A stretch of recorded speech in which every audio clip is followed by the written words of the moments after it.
paz, irmãos, da parte do Senhor e Salvador Jesus Cristo. Professor Alinor trazendo mais uma mensagem para edificação da sua vida, da nossa vida. Quando o pecado muda o comportamento das pessoas. Estamos vivendo uma realidade histórica em nosso planeta, em nosso país. Uma realidade decorrente dessa pandemia provocada pelo novo coronavírus, que tem mudado e vem mudando o comportamento das pessoas, a atitude das pessoas. No âmbito econômico, por exemplo, algumas famílias, algumas pessoas estão aprendendo e reaprendendo a viver com poucos recursos, porque muitos pararam de trabalhar e não estão ganhando muito pouco, e estão aprendendo a viver com esse pouco. No âmbito social, há também algumas mudanças. As pessoas estão sendo obrigadas a obedecer a ordens superiores e a viverem isoladas, a viverem separadas dos seus familiares, algumas até mesmo isoladas nos seus lares, nos seus apartamentos. E isso não tem sido muito bom para as pessoas, né? Mas é preciso obedecer essas ordens superiores para viver dessa forma. E a ordem é que, se possível, para ficar em casa, aqueles que podem ficar em casa devem ficar em casa. Com relação à família, está havendo também uma mudança até cultural, porque os familiares não podem mais se reunir para conversar, para comemorar datas importantes, não podem mais conversar, cumprimentar de forma afetiva, pegando nas mãos, se abraçando. Isso não é mais possível, até que isso venha a passar um dia, mas vai continuar dessa forma. No âmbito profissional, algumas pessoas estão trabalhando em casa, em home office, aprendendo, reaprendendo a trabalhar com os meios tecnológicos, através de programas online e outras formas de se adaptar ao trabalho, às reuniões. No âmbito econômico também há muitas mudanças. As pessoas têm se preocupado muito com os recursos, né, com o emprego dos recursos, com as finanças, né? Então, no âmbito da família, tem acontecido até mesmo essas mudanças culturais, né? Isso tem contribuído para algumas questões que, de uma certa forma, podem ser benéficas para as pessoas, positivas, mas, por outro lado, podem ser negativas, né? Por exemplo, as pessoas que estão ficando muito tempo em casa, né, estão se aproximando mais de Deus, estão buscando mais a Deus através da leitura da Bíblia, através das orações, das suas preces. Isso tem contribuído para que as pessoas vivem de forma mais tranquila, mais calma, mantendo comunhão com Deus. Isso vai ajudar as pessoas a superar os percalços dessa pandemia. Tudo isso é positivo e benéfico para todos, mas tem o lado positivo e o lado negativo. O lado negativo é que as pessoas que estão ficando muito tempo em casa estão ficando irritadiças, estão ficando entediadas, irritadas, ansiosas, outras entrando em depressão por causa da monotonia de cada dia, do seu cotidiano. E algumas pessoas que não saem de casa, saem muito pouco, estão ficando entediadas, e muitas não fazem nenhuma atividade física para se extravasar, para pôr para fora as suas angústias, né? E assim vão vivendo dessa forma, entediadas cada vez mais, e isso tem contribuído para que as pessoas mudem o seu comportamento. Elas estão ficando mais agressivas, e com isso tem aumentado cada vez mais a violência doméstica, conforme algumas pesquisas já mostraram.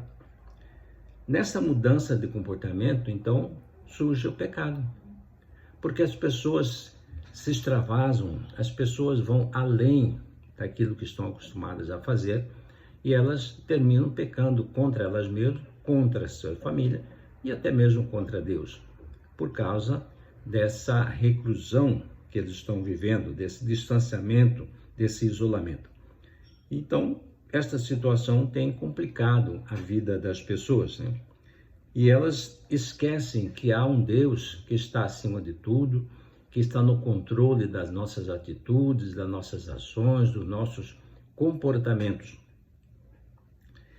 Esse controle das nossas atitudes, que é feito através da orientação de Deus, é muito benéfico para a vida das pessoas que estão sofrendo com isso.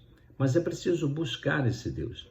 É preciso buscar a orientação de Deus para que as pessoas possam continuar vivendo uma vida tranquila, uma vida de paz, sem cair na tentação, sem cometer pecados. Isso é preciso que as pessoas fiquem cientes disso. E essa mudança de comportamento já aconteceu em outros tempos. Não é de hoje que essa mudança de comportamento tem afetado a vida das pessoas. Na criação do primeiro homem, Adão, quando foi criado por Deus e colocado no jardim do Éden, também aconteceu essa mudança de comportamento. Tudo aconteceu quando Deus criou Adão e Eva e os colocou no jardim do Éden para cuidar, para preservar e se alimentar, né? Mas ali no jardim também, além da mulher, estava o diabo, né, na forma da serpente, para complicar a vida dos dois, do casal que estava ali, né? E, de uma certa forma, o diabo induziu Eva a comer do fruto que Deus havia dito para não comer. Sempre o diabo usou das suas artimanhas, colocando suas armadilhas para pegar as pessoas, para atrair as pessoas para fazerem o mal, para caírem na tentação e cometer pecado. Infelizmente aconteceu com aqueles dois. E o diabo, ela inverteu a ordem de Deus. Vejam a artimanha dela. O diabo disse para Eva: Deus disse para vocês não comerem de toda árvore que está no jardim, né? Disse para vocês não comerem de toda árvore que está no jardim. E Eva disse: Deus disse para não comermos apenas da árvore que está no meio do jardim, que é a árvore do conhecimento do bem e do mal. Vejamos como tudo aconteceu com o primeiro casal criado por Deus e colocado lá no jardim do Éden. A narrativa está no livro de Gênesis, a partir do capítulo 2, quando Deus deu aquela ordem para Adão e Eva: vocês podem comer de todas as árvores, todos os frutos que estão no jardim, mas aquela que está no meio do jardim, que é a árvore do conhecimento do bem e do mal, vocês não podem comer, porque no dia que delas comeres, morrerás. Essa morte não se refere à morte física, mas à morte como separação de Deus. Imagina você recebendo essa ordem de Deus. Olha, você pode ir em qualquer lugar, para qualquer lugar, entrar em qualquer lugar, comer de toda a comida que lhe for oferecida, mas naquele lugar especificamente você não pode entrar, e aquela comida você não pode comer, porque no dia que dela comer, certamente morrerás. Você certamente vai obedecer essa ordem de Deus, porque você não quer a separação de Deus, não quer ficar separado de Deus, né? O diabo então distorce, né? Porque foi isso que aconteceu com Adão. Ele recebeu a ordem de Deus, sabia que não podia comer aquele fruto, né? Mas lá no jardim estava, além da mulher, estava também o diabo em forma de serpente. E o diabo então distorce mais uma vez a palavra de Deus. E ele diz: não é bem assim. Certamente que vocês não vão morrer se comer desse fruto. Porque Deus sabe que no dia que vocês comerem desse fruto, vocês vão ficar sabendo, vão ficar conhecendo o bem e o mal. vão ser sabedores do bem e do mal. E, de uma certa forma, essa curiosidade fez com que Eva comesse o fruto. Ela foi tentado a comer do fruto e ainda deu para Adão. E Adão comeu sem pensar duas vezes, sem questionar. Podia ter questionado, esse fruto não é aquele que nós não podemos comer? Mas não, ele simplesmente comeu daquele fruto, né? Adão, então, muda o seu comportamento a partir daquele momento. Porque quando eles perceberam que estavam nus, eles procuraram se esconder no jardim por entre as árvores, como se alguém pudesse esconder de Deus. Então, quando Deus chama Adão e pergunta, Adão, onde estás? E Adão, então, já com medo, né, diz, olha, eu percebi que estava nu, então eu fiquei com medo e me escondi. E Deus diz, como é que você percebeu que estava nu? Por acaso você comeu do fruto que eu disse para não comer? Aí então Adão dá uma de vítima, né? Muda o seu comportamento, se comportando como uma vítima. Ah, Senhor, aquela mulher que o Senhor me deu, ela me fez comer do fruto. Eu comi, ela que me fez comer do fruto. Eu não sabia que era o fruto proibido. Transferiu a culpa para Eva. E Eva, quando questionada, transferiu a culpa para o diabo. Isso acontece até hoje ainda, quando o pai ou a mãe chega em casa e percebe que algo não está certo, que algo foi errado, e chama o filho e fala, filho, não falei para você não comer do bolo até que eu chegasse? E o filho imediatamente põe a culpa no irmão. Não fui eu que comi, foi o meu irmão. Então chama o irmão e questiona, mas a senhora sabe que não fui eu que comi, foi ele que comeu. Então essa transferência de culpa é desde o começo e ainda continua até hoje, né? Esse comportamento de vítima, né? De transferir culpa, ainda continua até hoje, né? Certamente você conhece alguém que já se comportou como Adão, comportou como vítima, transferindo a culpa para outro, né? Nós sabemos que todo pecado, quando confessado, quando arrependido, ele é perdoado por Deus. Mas todo pecado tem as suas consequências. Ou seja, você sofre as consequências do seu pecado. Então você tem que ficar atento para não cair nas artimanhas do diabo, nas artimanhas do inimigo, né? Certamente você convive com alguém assim. Ou talvez você mesmo.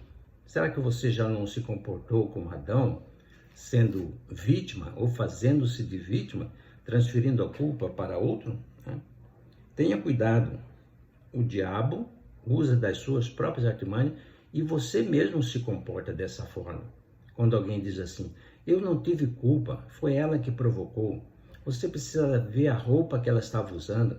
Então eu não resisti, eu caí na tentação e pequei. Ou então, eu não fui culpado, eu não tive culpa. Ele que provocou de tal forma que eu não tive como me controlar. Ou então aquele que diz, eu sabia que não podia comer tanto, agora estou passando mal. É o pecado da gula. Gula também é pecado e as pessoas acabam cometendo pecado através da gula. Tenha cuidado. O diabo continua usando as suas próprias artimanhas, armando as suas armadilhas para fazer com que as pessoas caiam na tentação e cometam um pecado. O diabo veio para roubar, matar e destruir. Então o prazer dele é ver as pessoas se degradando, as pessoas se destruindo, se batendo umas nas outras. O prazer dele é ver o casal brigando e se destruindo, se autodestruindo. Esse é o prazer do diabo. Tenha cuidado para não cair na tentação. Tiago 7,1 diz que nós devemos guardar a palavra e conservar dentro de nós os seus mandamentos para não pecar contra Deus.